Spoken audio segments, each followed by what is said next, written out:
Hello, dear friends, all lovers of freedom all over the world. I greet you according to your time zone. Good morning, good afternoon, and good evening. Long live Mazen Nnamdi Kanu Ohamadike Biafra land. Long live United States of Biafra. Long live the good people of Biafra. My people, in this video, you will learn a lot. So do not be in a hurry. Tighten your seatbelts and watch this video. Don't forget to comment. Don't forget to share this video and also give us a thumbs up. Thank you and God bless you. Let's go. It's a very important news, a wonderful news to Biafrans, to lovers of freedom, to supporters of Biafra, to sympathizers of Biafra, those that love Mazen Nnamdi Kanu, the greatest living legend. This news will make you very happy. Nigerian government is trying all their possible best to find a soft landing for Breaking themselves. news. According to Fact Check, Abuja Court of Appeal released a new document on Mazen Nnamdi Kanu's freedom. Hear the news in details. All right, my country people. Oya masim kaiton tigeya bozi ajumakia webenelu akwụkwọ. Oya masim ofuma na ai gerenti ofuma. Ai gesi abi fikabalu ke to saya bozi. Kek goni ife wana iwere ikwu. Basamaka ya bo the next move to Mazen Nnamdi Kanu's freedom. Over to you. Biggest update and one of the most dramatic updates where we say even Alo Ejimako is not very happy, enlightened, and is jubilating because of the revelations where they come from the appeal court. The appeal court has released 6 key notes, 6 key fundamental statements that will either throw Mazen Nnamdi Kanu into Sokoto State prison forever or will make Mazen Nnamdi Kanu be released very, very soon. The appeal court has released 6 strong statements, and in this video we could show una one after the other, and we could analyze them in a very, very simple terms using diagrams and illustrations for all of you to see, fully understand, and see what they happen. Okay, so how it be? First thing first, I will take you to the desk of our illustrative table. Now they show right now on your screen. As you can clearly see, the appeal court has released 6 statements. This is the very first one. They are asking 6 important questions. You reach 6 important questions that Mazen Nnamdi Kanu and his legal counsel team must answer to if they want to receive full freedom. Let's go through them one after the other. This will be like expo, be like area of concentration. So what's the very first keynote here? It's very simple. Was the trial court allowed to try him at all? They're asking, was the Federal High Court in Abuja permitted to try Mazen Nnamdi Kanu? Yes, of course. A Federal High Court can try individuals in the country, be you small, big, or mighty. The appeal court has the right to try anybody. But then, they asked a very important question alongside that remark. What's be the question? Was Kanu legally brought to Nigeria? Now, they're asking a very important question. As we get number 1 question. Each number they get A and B. The A is, was Kanu legally brought to Nigeria? They're asking a very simple question. If the Federal High Court is allowed to try him, was Kanu legally brought into the Federation? Yes or no? Make the answer. You watching this video now, they answer them because your response go know if Mazen Nnamdi Kanu will be released or not. So answer this first one. This is how you answer me. So go down to the comment section and write A. That's 1A. Your response to it, yes or no. 1B. Your response to it, yes or no. And so we're going to go till this video will end. Make all of us collectively see how the appeal courts will go down. Was Kanu legally brought to Nigeria? If you ask me, the answer is simple. No, he was not legally brought into the Federation. Because of it, he was illegally renditioned from the country of Kenya into Nigeria. And the answer be that no. The next one, if he was abducted or illegally returned, does that make the whole trial invalid? Since we don't choose no for number 1, does it make the trial invalid? What will be the answer? Well, according to our constitution, according to our rules and regulations, you cannot abduct anybody and bring them into the country, and a trial will stand according to Nigeria's constitution, according to AU and ECOWAS. So the answer to that particular one is, if he was abducted or illegally returned, does that make the whole trial invalid? The answer is yes. It makes the whole trial invalid based on our own constitution. No need to import rules and regulations from foreign countries or foreign words to answer that particular one. Now, the final question for section 1. Now, if the answer is no, the case ends there.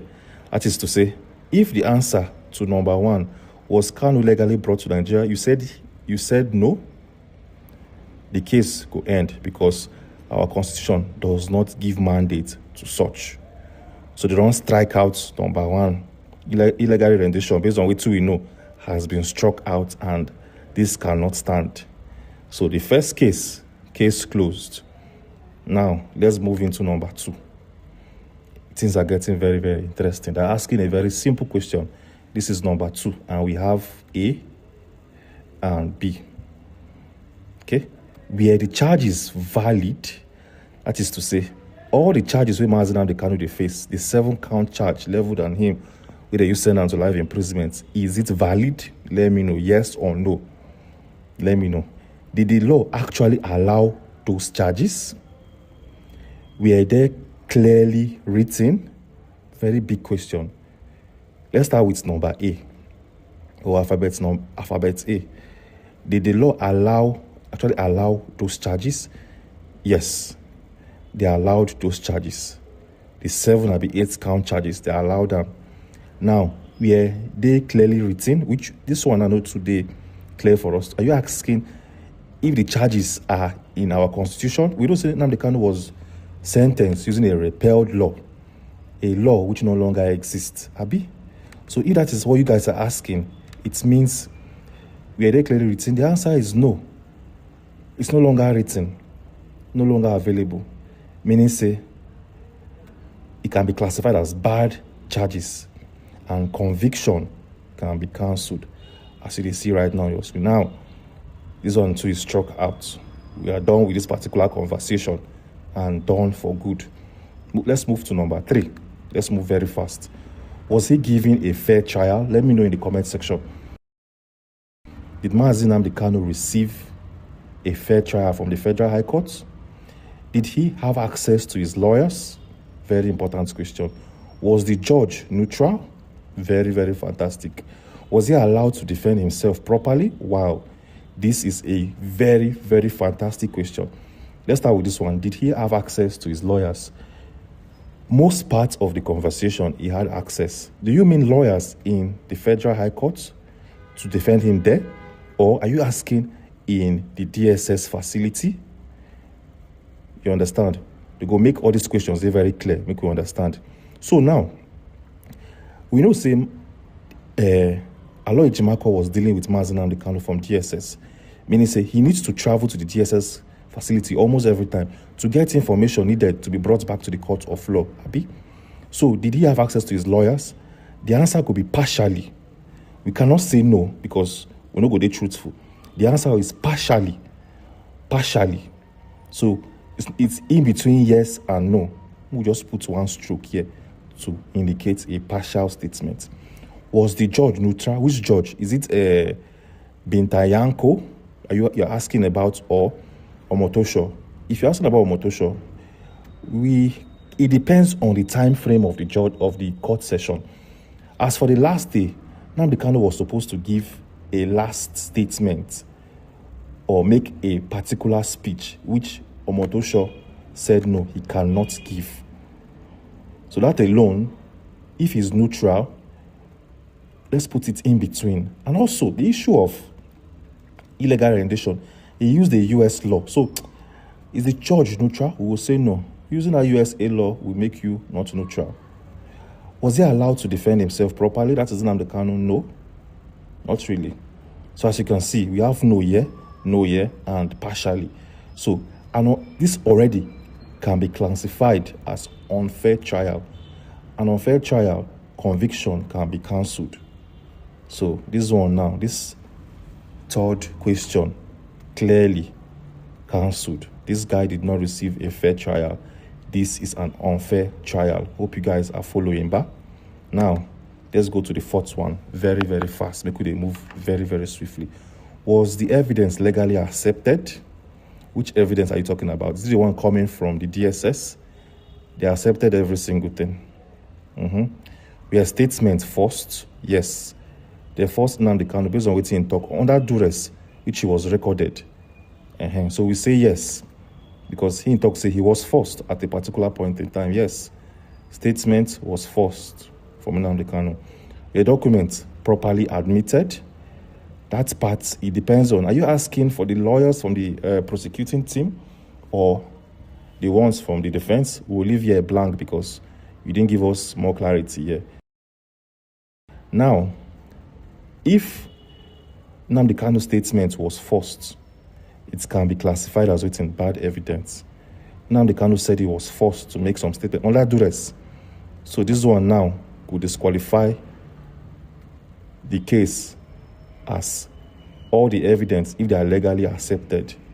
Hope you guys are following. You will watch this video, give me your own answers in the comment section. I go did here, they follow them up sharply. Now let's go to the fifth one. The fifth before the sixth, which is final. Did the government really prove the case? Did the government of Nigeria prove their case against Mazi Nnamdi Kanu? If you ask me, not really. They did not present any physical evidence. The only evidence they present in the court of law now, his underwear, where the DSS gets now, his underwear, his singlet, and a microphone gotten from his hotel in Lagos. So they have only three evidence: microphone, which anybody can hold, or a transmitter, a singlet, and a boxers. So are these three things properties a terrorist would use to operate? I don't think so. I don't think so. So did the government prove anything beyond reasonable doubt? Not really, because we didn't find anything. Or the judge assumed things? Yes. Yes. He assumed the issue of illegal rendition, where he used a case in USA, to give declaration. So the first A, did they prove anything beyond reasonable doubt? The answer is no. Or did the judge assume things? He did at some point. So if we put this together, if there is doubt, the law says free the accused. So this one too is struck out. Mazi Nnamdi Kanu will survive this one too. Now, the sixth and final conversation here. Was life imprisonment allowed by law? Yes. Life imprisonment and something we say the Nigerian constitution. But then, did the law permit life sentence for those offenses? For those things Mazi Nnamdi Kanu commit, is it big enough for a life sentence? Well, if you ask me, no evidence was found on him. Apart from his boxer, singlet, and the transmitter. What else did you find on him? Did you get anybody that confessed that this guy killed someone? Did you get anybody to say, like, this is total rubbish. Total rubbish. Did the law permit life sentence for those offenses? Yes. We'll put Y to signify yes. We did our constitution. If somebody is a terrorist, he did our constitution to say yes. They go sentence them to life imprisonment. But then, was the punishment given to Mazi Nnamdi Kanu harsh? The answer is simply yes. Yes, too. It's too harsh, way too harsh. Sentence can be reduced or removed. So the Court of Appeal can, if all of these things can stand, they say they can reduce his case or remove the case in full. So this one now, this is where things will get very, very interesting. We don't strike out about 5 different conversations. This number 6, now the one we say people need to pay close attention to. We don't strike out number 1, clearly written on your screen. Number 2, stroke out. Number 3, the same thing. Number 4, clearly. Number 5, the same thing. And number 6 now, we go really need to pay close attention to, because it is a very, very important conversation. Now, the appeal court don't tell Mazi Nnamdi Kanu 6 things they will ask, and 6 very important conversation that will be held in the appeal court. Now, it's best for Mazi Nnamdi Kanu let me put you right here. You need to leave. You know, say you want defend yourself, but then as things stand, even Maxwell said he went to Sokoto State and you could not get access to electrical devices like printers or the rest. So now it's best for you to get somebody outside. It can be Aloy Ejimako and Maxwell Opara. Get two people as usual, like you've always done. Make a day outside. Are you there inside correctional center? Get two guys outside. Make them they communicate with you based on what they on ground outside. You understand? And you two they communicate back to them on this case. You cannot win this case in solitary confinement. You cannot win that case inside prison. People will go win case for you. Now people wait there outside. So we advise you relinquish this case back to them, so they can handle it from the outer world. So you watching this video, what do you think of every single thing we've discussed so far? What do you think? Let me know your thoughts in the comment section, because we could there to read them and fully understand. It is called cat flying or testing the waters. They sentenced him for life to see, try to know what will happen. If nothing happen, they can leave him there. But they see that international communities were not happy. US totally against the decision of the zoo. Omotosho self is in a big mess. So now even Nigerian Bar Association is totally against Omotosho. Heavens and earth are totally against Omotosho. And this thing is trying to lead into tribal confrontation between the Yorubas and the Igbo. Because of Igbo maturity, we are trying to take it calm.